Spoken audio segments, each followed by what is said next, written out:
ओम शांति। 23 जनवरी 2025 की साकार मुरली है। बाबा कहते मीठे बच्चे, मुख्य दो बातें सबको समझानी है। एक तो बाप को याद करो, दूसरा 84 के चक्र को जानो, फिर सब प्रश्न समाप्त हो जाएंगे। प्रश्न: बाप की महिमा में कौन से शब्द आते हैं जो श्री कृष्ण की महिमा में नहीं?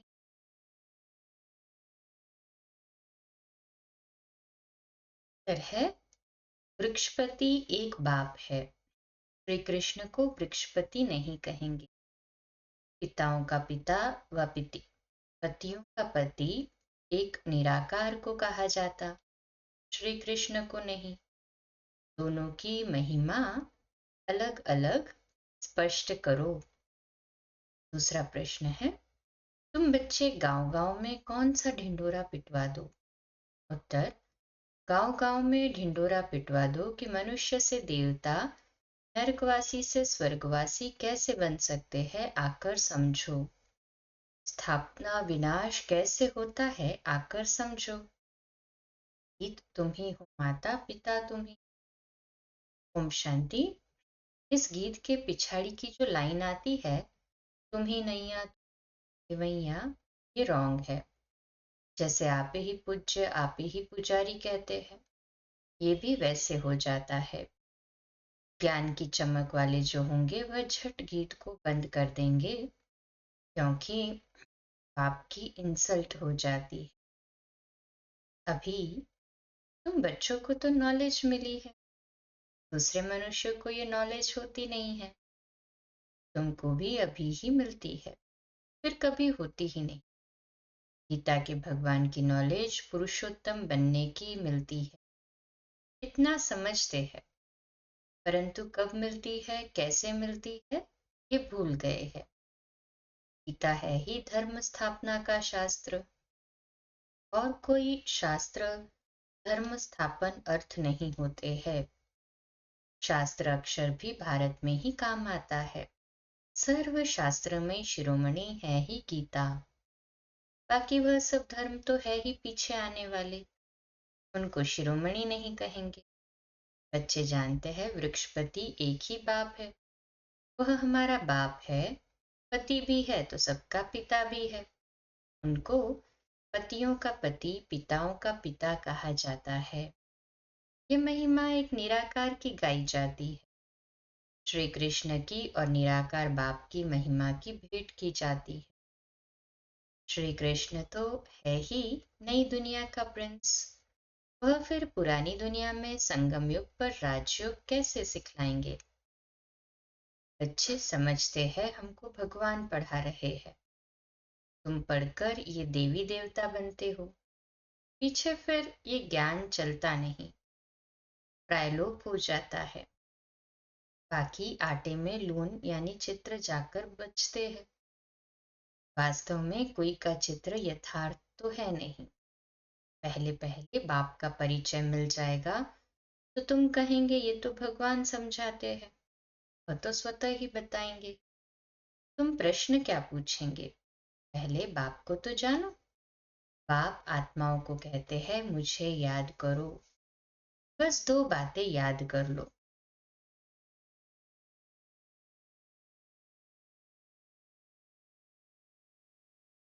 बाप कहते हैं मुझे याद करो और 84 के चक्र को याद करो, बस ये दो मुख्य बातें ही समझानी है।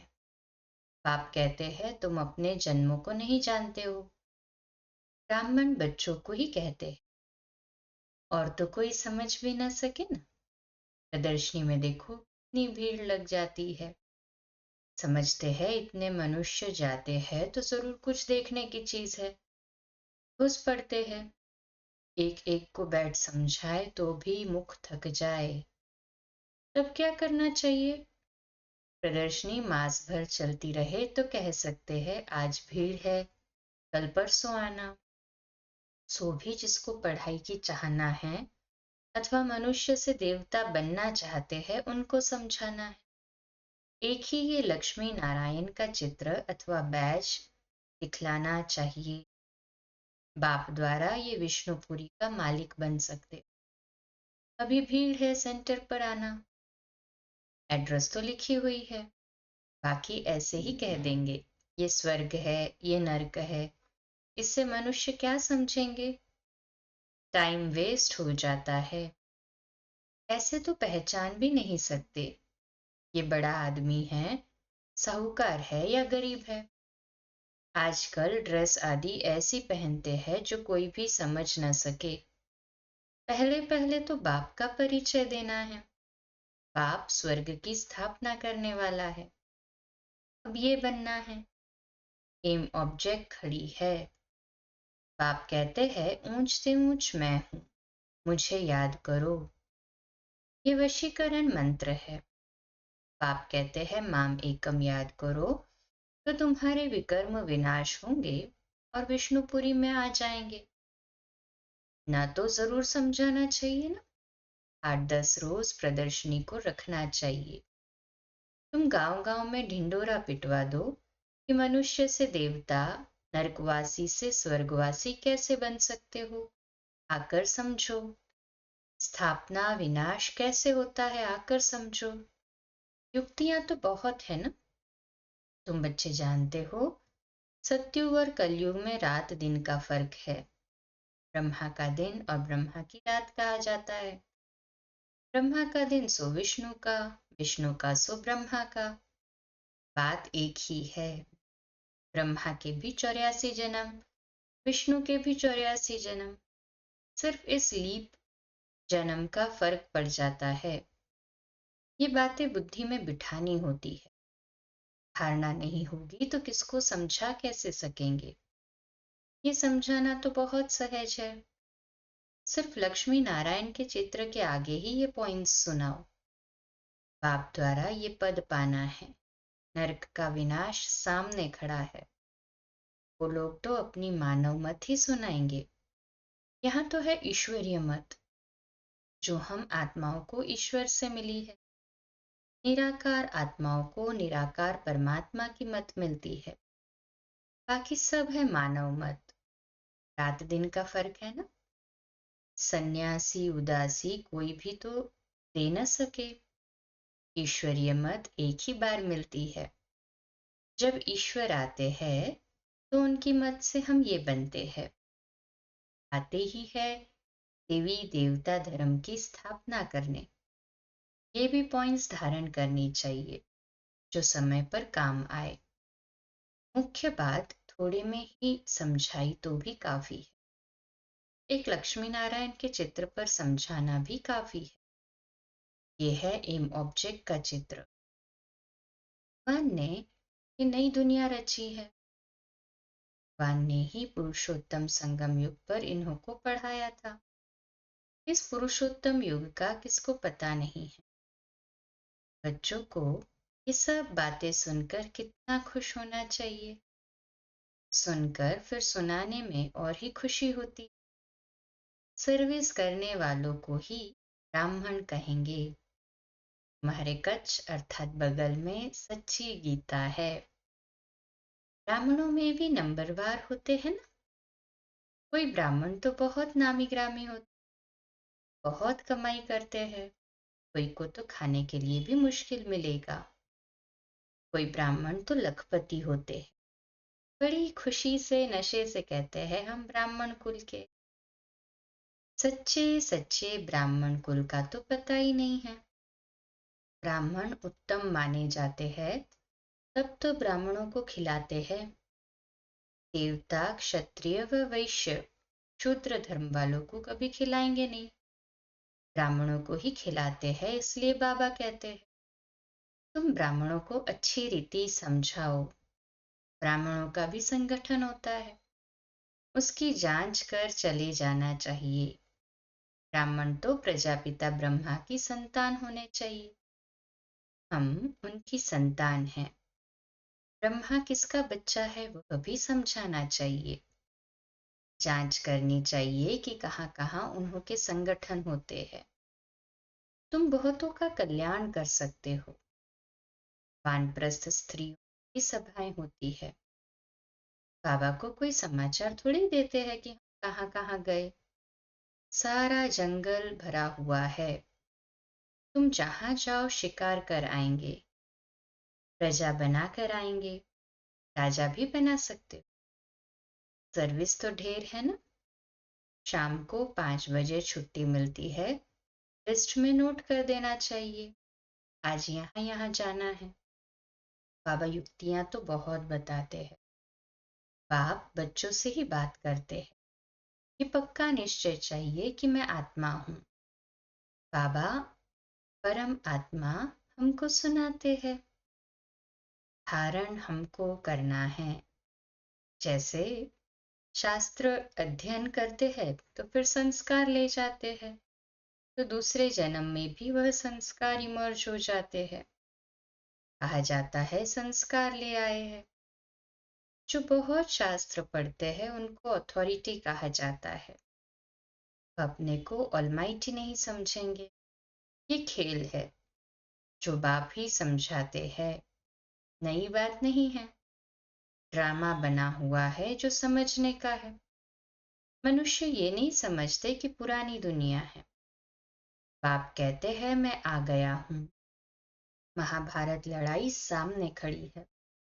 मनुष्य अज्ञान अंधेरे में सोए पड़े हैं। अज्ञान भक्ति को कहा जाता है। ज्ञान का सागर तो बाप ही है। जो बहुत भक्ति करते हैं वह भक्ति के सागर है। भक्तमाला भी है ना। भक्तमाला के भी नाम इकट्ठे करने चाहिए। भक्तमाला द्वापर से कलयुग तक ही होगी। बच्चों को बहुत खुशी रहनी चाहिए। बहुत खुशी उनको होगी जो सारा दिन सर्विस करते रहेंगे। बाबा ने समझाया है माला तो बहुत लंबी होती है, हजारों की संख्या में, जिसको कोई कहाँ से खींचते हैं। कुछ तो होगा ना जो इतनी बड़ी माला बनाई है। मुख से राम राम कहते रहते हैं, ये भी पूछना पड़े किसको राम राम कह याद करते हो। ये कहाँ भी सत्संग आदि में जाकर मिक्स हो बैठ सकते हो। हनुमान का मिसाल है ना, जहां सत्संग होता है वहां जुत्तियों में जाकर बैठता था। तुमको भी चांस लेना चाहिए। तुम बहुत सर्विस कर सकते हो। सर्विस में सफलता तब होगी जब ज्ञान की पॉइंट्स बुद्धि में होंगी, ज्ञान में मस्त होंगे। सर्विस की अनेक युक्तियां हैं। रामायण भागवत आदि की बहुत बातें हैं जिस पर तुम दृष्टि दे सकते हो। सिर्फ अंधश्रद्धा से बैठ सत्संग थोड़ी ही करना है। बोलो हम तो आपका कल्याण करना चाहते हैं। वह भक्ति बिल्कुल अलग है, ये ज्ञान अलग है। ज्ञान एक ज्ञानेश्वर बाप ही देते हैं। सर्विस तो बहुत है। सिर्फ ये बताओ कि ऊंचते ऊंच कौन है। ऊंचते ऊंच एक ही भगवान होता है। वर्षा भी उनसे मिलता है, बाकी तो है रचना। बच्चों को सर्विस का शौक होना चाहिए। तुम्हें राजाई करनी है तो प्रजा भी बनानी है। ये महामंत्र कम थोड़ी है। बाप को याद करो तो अंतमति सुगति हो जाएगी। अच्छा, मीठे मीठे सिकिरदे बच्चों प्रति माता पिता बाप दादा का याद प्यार और गुड मॉर्निंग। रूहानी बाप की रूहानी बच्चों को नमस्ते। हम रूहानी बच्चों की रूहानी माता पिता बाप दादा को याद प्यार, गुड मॉर्निंग और नमस्ते। वाह बाबा वाह, शुक्रिया बाबा, शुक्रिया। धारणा के लिए मुख्य सार है। पहली पॉइंट, बाप ने जो वशीकरण मंत्र दिया है वह सबको याद दिलाना है। सर्विस की भिन्न भिन्न युक्तियां रचनी है। भीड़ में अपना समय बर्बाद नहीं करना है। दूसरी पॉइंट, ज्ञान की पॉइंट्स बुद्धि में रख ज्ञान में मस्त रहना है। हनुमान की तरह सत्संगों में जाकर बैठना है और फिर उनकी सेवा करनी है। खुशी में रहने के लिए सारा दिन सेवा करनी है। आज का मीठा वरदान है, मैं और मेरेपन को बलि चढ़ाने वाले संपूर्ण महाबली भव। आज का स्वमान, मैं संपूर्ण महाबली आत्मा हूँ। मैं संपूर्ण महाबली आत्मा हूँ। विश्लेषण, हद के कोई भी व्यक्ति या वैभव से लगाओ, यही मेरापन है। इस मेरेपन को और मैं करता हूँ, मैंने किया, इस मैंपन को संपूर्ण समर्पण करने वाले अर्थात बलि चढ़ने वाले ही महाबली है। जब हद का मैंपन समर्पण हो, तब संपूर्ण व बाप समान बनेंगे। मैं कर रहा हूं नहीं, बाबा करा रहा है, बाबा चला रहा है।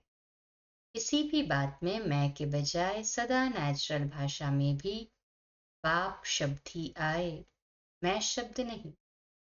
स्लोगन है, संकल्पों में ऐसी दृढ़ता धारण करो जिससे सोचना और करना समान हो जाए।